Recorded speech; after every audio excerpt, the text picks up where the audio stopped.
Hi, my name's Rob Ryder, speaking out of West Cornwall, and I'm joined again tonight with Patrick Quanton, again from Andalusia. Hi, Patrick. Hello, good evening. Yeah, we're back here again tonight. Just before we start tonight, I just want to mention a couple of videos. Patrick did an explanation of the inflammation process, and he mentioned that what is known as a bacterial infection, a viral infection, comes under an inflammation. And because of censorship, you've got to be quite careful nowadays into the details of that. But if you're watching this on YouTube, I'll put a link to the Rumble channel, where if you go to the beginning of the videos there, we've got two detailed interviews regarding bacterial and viral infections. And if you're watching this on Rumble, all you'd have to do is scroll to the beginning and watch them two videos. It just protects what we're doing here. And hopefully that'll stay up there on Rumble. If in the future it does get censored, obviously you've got the book here that we're studying, Your Health in Your Hands, which goes into it. And also the other book, Medical Despotism, that me and Patrick wrote, which has a detailed look into that. So that's just a quick recap. Now, last week we talked about the digestive system. And as you pointed out, the tube that goes in, goes through and out, should be considered still outside of the body. And that tube actually is built in a way that it doesn't want to get things inside the body. So the world should stay outside. And you mentioned the reason being, when we put food in our mouth, what we're extracting, really absorbing, is the information of the food, so we can get that connection to the outside world. So anyone who wants to listen in tonight, you're best really listening to the previous video to get a better understanding of what we're talking about tonight. So I know tonight Patrick wanted to extend on last week's video and go into a couple of what we would say common digestive issues. So if we can take it from there. Yeah, common digestive issues, and of course there are quite a few, but I wanted to point out a couple of things that I think are important to realize. One issue is the symptom that is generally known as heartburn, a burning feeling in the esophagus or around the heart area, which is not caused by the heart, but is caused by the stomach. And the medical profession tells us that it's caused by acid. It's either an overproduction of acid or acid leaking into the esophagus. And therefore, the correct treatment would be to use antacids and acid blockers. So reduce the acid production and neutralize the acid, and then the symptom will get better. Now, even in my my doctor's days, I came across several studies on the acid production in relation to symptoms, stomach symptoms. And it turned out that about 3/4 of the people with symptoms that you could call heartburn, that almost 3/4 of them did not have elevated acid in their stomach. They had normal acid, or the majority even had a reduced acid content. Now that made me wonder why I was prescribing antacids and acid blockers if they already had not enough acid to do or to start the normal digestive process. The reason is pretty simple now, I think, because what are the symptoms? Well, when we go down with a tube and we do a gastroscopy, then the doctors describe the inside lining of the stomach as inflamed. It's red, it's swollen, and it produces heat. Hence the definition, or hence the description of heartburn. It burns and it's painful. Those are the 4 symptoms that are generally, or per definition, are called inflammation. So we have an inflammation of the stomach, of the lining of the stomach, irrespective of whether there is a high acid content or a low acid content. So therefore the acid cannot be the cause of the inflammation. So what's the cause of the inflammation? Well, we have to ask our body and our mind, because the inflammation, as we said, it's a naturally occurring process, and the aim of the inflammation is to burn off waste products that are lying around, that are accumulating. So in other words, the stomach lining is creating an inflammation because it's stuffed full of rubbish, of waste products. When you use acid blockers or antacids, then what you do is you reduce the capacity of the stomach to break down the food that has entered the stomach. If it isn't properly broken down, it can't be absorbed further down the line in the upper gut region, because the lumps are too big, if you like. So at the start of your digestive system, you're actually creating a problem rather than solving one. If you want to solve the problem of heartburn, then you have to think about reducing the inflammation, or better still, healing the inflammation. In other words, let the inflammation heal whatever the problem is and do the clearing up. You can help that by fasting. How long should you fast for? Until the heartburn dissipates. And if you don't want it to come back, then I suggest you seriously take a serious look at what your life is like and where the tension in your life comes from, because you obviously have difficulty in whatever is coming your way and is pushing at you to enter your system. So you could say you have difficulty in digesting your life. So have a look at the tension that is causing, or that gives rise to, the inflammation, and that way you can ensure that you never get heartburn again. So there is one problem.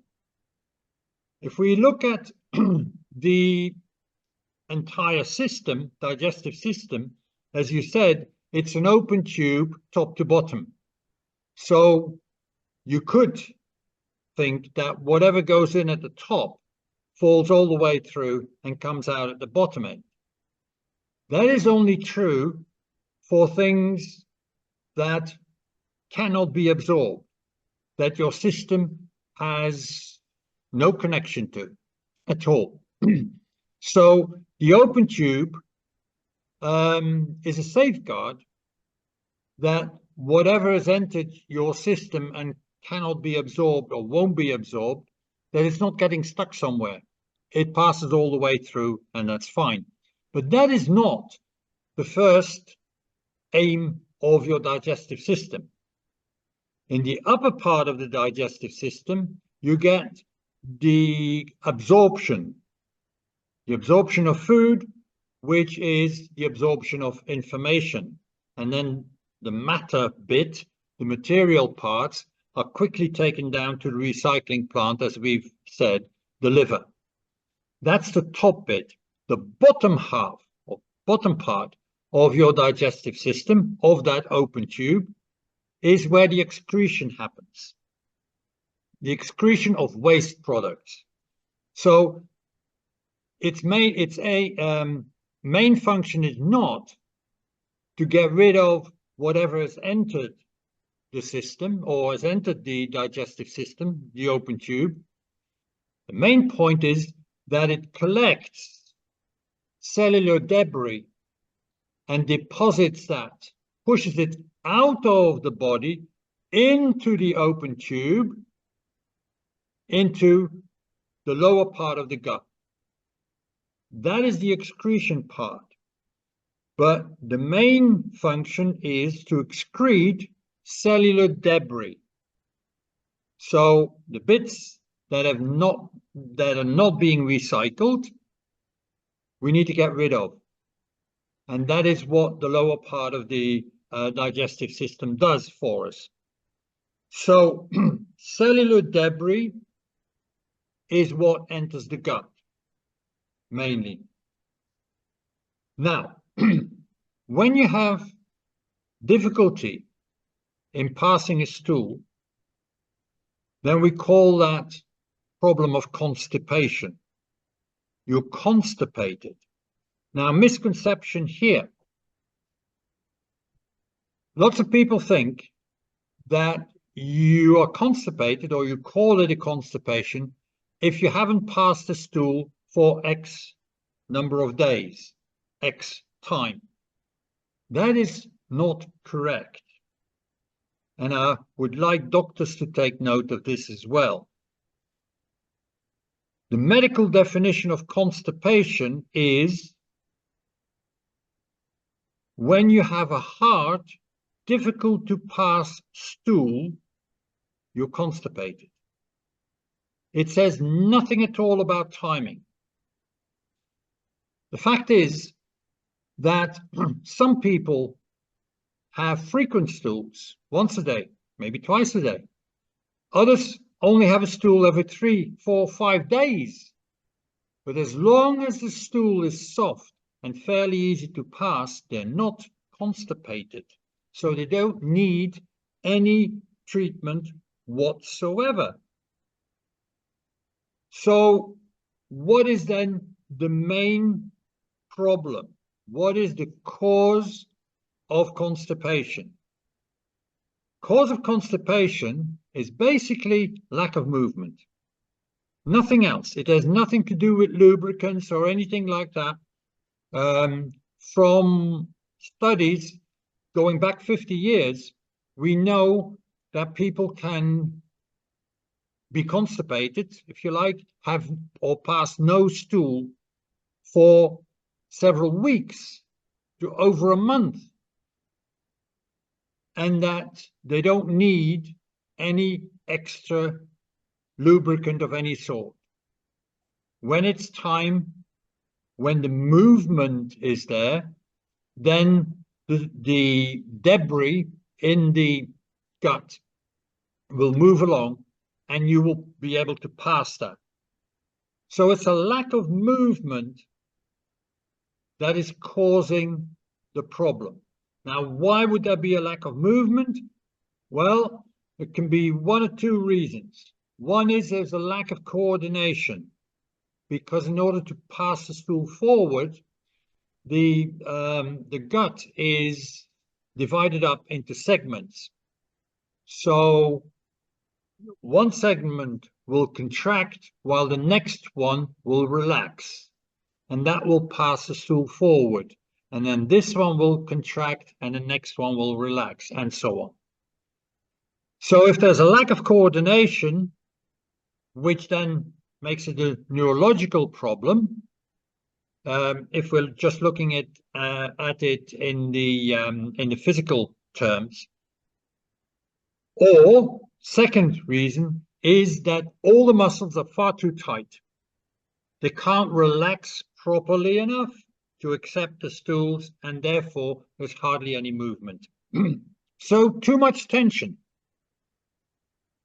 However, how does the medical profession treat constipation on a regular basis? I'm not talking about an acute constipation. I'm talking about somebody who has a problem passing a stool on a regular basis.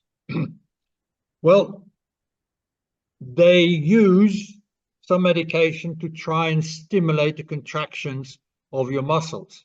But if your muscles at rest are already too contracted, have too much tension, then that is not going to help an awful lot. So they also say that you need to eat, or you need to have, more fiber. Well, here is a big difference. The fiber that occurs naturally in our food, in other words, the fiber is mixed in with the bits that are going to be absorbed, while fiber is not going to be absorbed, can't be absorbed. If it's mixed in with the food, then the natural fiber actually regulates the absorption of nutrients. So it helps with a proper absorption of nutrients. The medical profession adds clean fiber as a medication, with the idea that the fiber will stimulate from the inside the movement of the bowel. However, fiber inside your bowel will attract water. And since this fiber has not got any nutrients with it, the nutrients are not stuck to the fiber, and so the fiber doesn't regulate the absorption of your food. You take it as a separate thing, with the only idea of to irritate the inside lining of the gut, to stimulate that way the movement. But the fiber will attract water, so it will swell up, therefore is more likely to form a blockage inside your gut than it is to stimulate the muscles that are already too contracted and are unable to relax properly. So the extra fiber is not going to solve your problem. In the long run, it is very likely to add to your problem. If the lack of movement is the cause of your constipation, then we need to put movement back into the bowel, into the tummy. There's several ways you can do that. You can massage your tummy. I would suggest you use some oil on your tummy and massage your tummy, and massage deeply. Get your fingers into your tummy. Don't think too much about, should I go left or right, or should I go this way or that way? That doesn't matter. You stimulate muscles to contract and to fight the extra pressure you put on them by relaxing. They will relax in a response to your deep massage. So massaging the muscles will help them to relax, and then they can start working properly again. Adding heat, as in a hot water bottle on your tummy, will help to relax the muscles. But another very important one, we need movement in the tummy, and you can move your tummy by doing abdominal breathing. So breathe in deeply, very, very slowly, but open your tummy up. Let your tummy swell up as far as you can, and then you hold it just while you count to 4, and then you breathe out very slowly, deep as you can. Hold it for 4 counts and repeat the cycle. By moving your tummy up and down, you are moving your the inside muscles as well, which are partly the muscles of the gut. So you'll be able to gently move them, which will help them to become relaxed and therefore start functioning again. Generally, more movement. If you're moving a lot more, then all your muscles are moving. And you don't have to go to the gym, just walk. Walk wherever you can instead of taking the bike or the car or any other mechanical way of moving around. And then it's the same thing. You know, your muscles of your gut are too tense. So how do you relax them? Well, that way you will have to, for that, you will have to look at what is causing this tension in your life. And particularly when we're talking about excretion organs, when we're talking about the excretion of waste products in the lower part of the gut system, then you have to think about, or you have to think about questions like, why can't I let go of things? What am I holding on to? Why am I so tied up? And that way, you can make sure that your digestive system works an awful lot better, and you can get rid of chronic or recurrent symptoms.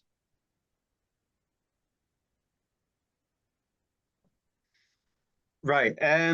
Something that has just sprung to mind, actually. I don't know if we was going to cover this on another conversation, but it just seems very similar to what you're saying there.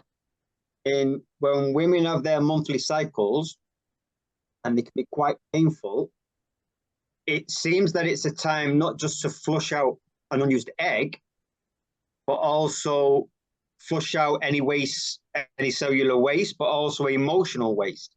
And if maybe, is there a similarity between a woman having a painful period in that there's definitely an emotional holding on there, similar to what you've just described there? Is there any similarity there?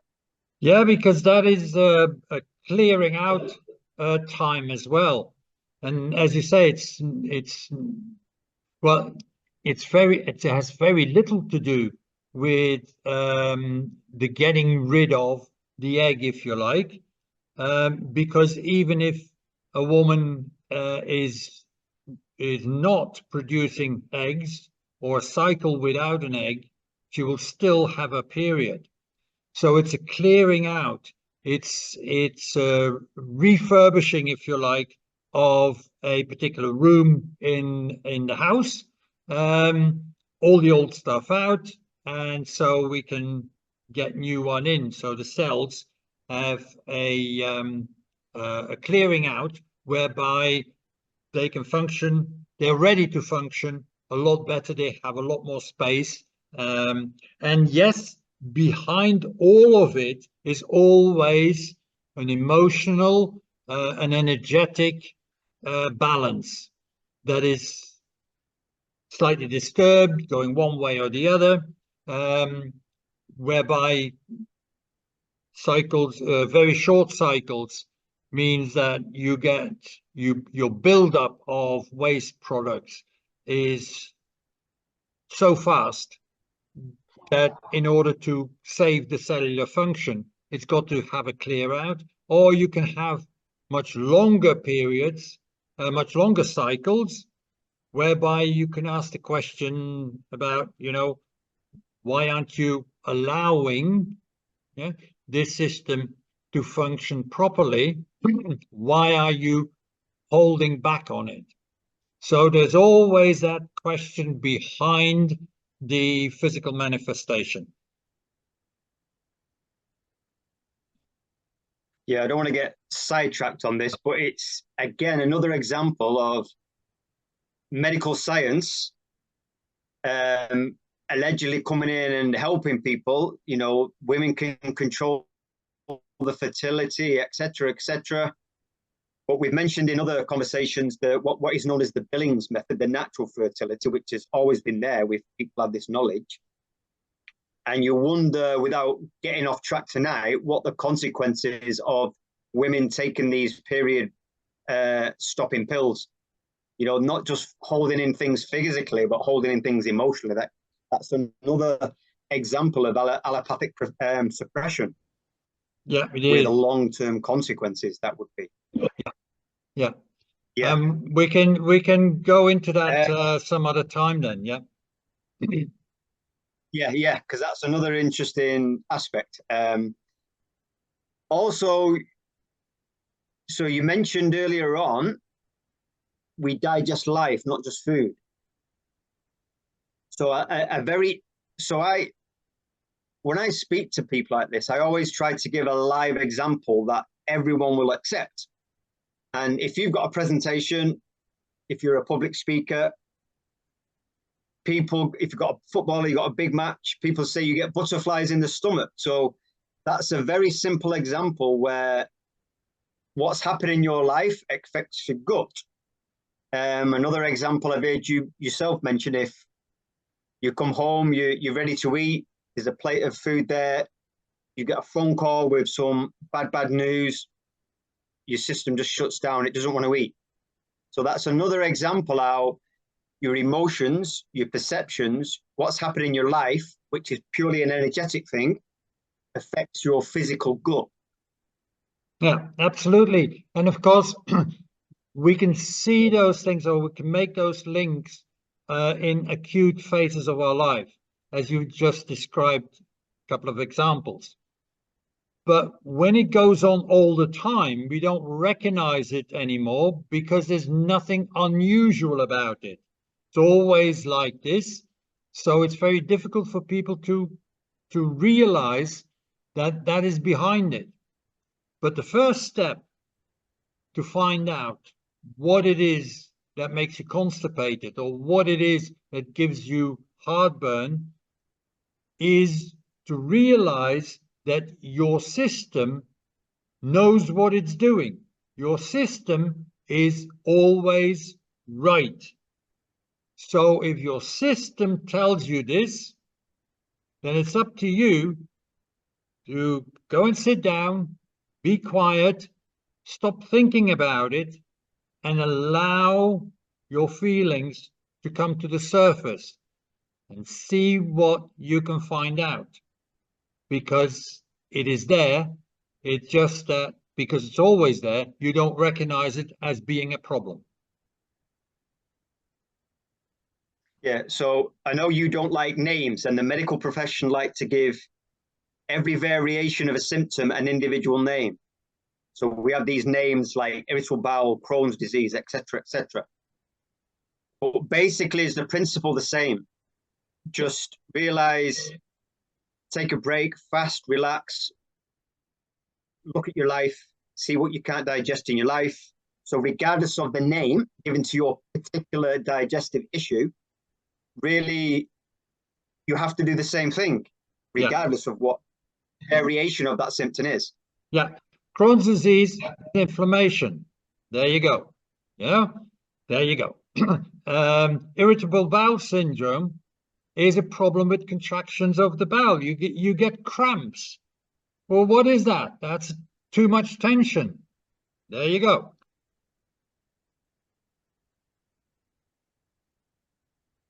Yeah. So regardless of the name that your doctor gives you, if you're still going to doctors after these conversations, just try to get in a space where you can.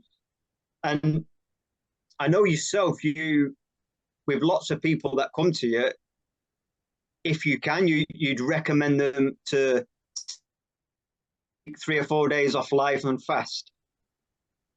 Just to get into a mind space where they can maybe reflect on themselves. Obviously, there's the physical healing that can go on, but fasting seems to be your first point of call a lot of times, and it seems to be maybe, like say, more the mental side of it. And obviously, yeah, the physical issue is there, you're releasing energy to clear, but more so the mental side. Yeah, it's true because you know when people are fasting and they're counting the hours until they can start eating again, then I know I've failed. Um, Fasting is about getting yourself mentally in a different space, in a different frame. So you throw away, if you like, your food, and you say to yourself, I don't need this. And so now you have to get on without food. And you find a way of doing that. You focus on different things, you're doing things differently, you're noticing different things, because your mind is got a certain amount of freedom to observe. So it's important. The mental aspect, the change of focus and the change of mentality in the fasting period is extremely important. It's crucial. And that is also why it doesn't help at all to say, oh, I'm an intermediate faster. I don't eat for 12 hours or even for 24 hours. And then I just carry on again. It doesn't allow your mind the space and the framework to shift its focus. It is just building a bridge from where you are now to when you can start eating again. And you're basically looking at the watch and say, oh, another 6 hours, that'll be fine. So fasting is about taking away what you consider a major support in life, food, and finding out that you're not dying, that things are going well, and if you fast long enough, that energy spontaneously comes to the surface, and that you have much more energy than you thought you would have. And that experience helps you to see fasting as an important form of healing, rather than an annoying method to try and get you out of this hole of symptoms that you're in at the moment.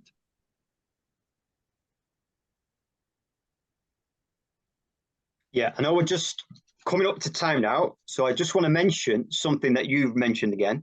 And again, people may think, why did we start at the beginning of creation, evolution of the universe? We're talking about energies.